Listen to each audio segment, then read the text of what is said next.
Police Operator 1886, where is your emergency?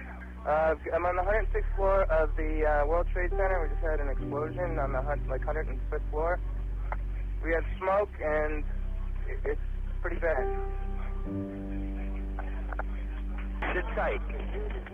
Do not leave, okay? There's a fire or an explosion or something in the building. All right, I want you to stay where you are.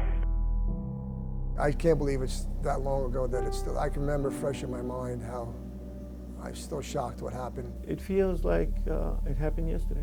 I remember that morning, it was a Tuesday morning. Weather was sunny and bright, a really beautiful morning in New York City. That day, perfectly clear. We actually came at 4 o'clock in the morning because I ran the elections duty that day in Staten Island. That day I was scheduled to do a 6 in the afternoon to 2 in the morning with the Staten Island Task Force. We were in the office getting ready to start our day when someone said a plane hit the World Trade Center. So at that time, I took me and 5 other officers and we started going across the Staten Island ferry towards Manhattan. At that time, we heard a loud roar and we could hear and see the second plane come across the harbor and hit the second building.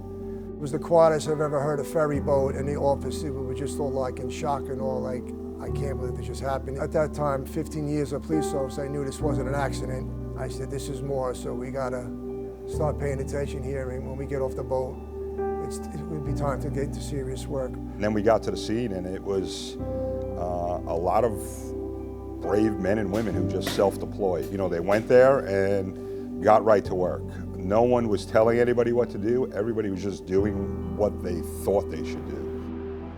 Somebody said the building's coming down, so I'm like, I thought to myself, that could never be. The building, you know, those buildings aren't coming down. They're never coming down. And then I looked up and you could see that famous picture of the smoke kind of billowing off the top as the building collapsed. That's when it kind of became a reality that I was now in danger, and grabbed as many people as I could. People were standing there in shock and just pushed them and pushed them and pushed them down. We probably ran about 2 blocks away before the top of the tower actually hit the street level and just surrounded us in smoke. Almost like a loud rumbling that you never heard before. I mean, I used to go to games at Shea Stadium, you hear the planes come over. This was like so loud, and it sounded like it never ended. To me, it was like a freight train coming straight at us, and we didn't know what was in that cloud. You know, I mean, are we gonna die? Are we gonna stay alive?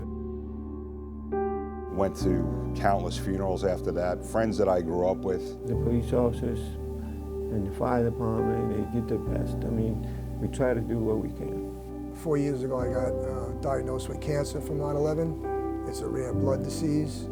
I mean, people say to me, would you do it again, go down to 9/11 even you got cancer? I'm like, yeah, 100%. That was my job, and hopefully I saved somebody's life, and I would do it again. You know, it made me appreciate life. Your life can end any day. The thing we have to remember is that this is history for these kids. Any student that we have in our schools right now weren't alive the day that this happened. It kind of puts it in a weird perspective for me, is I never realized that I would be part of history.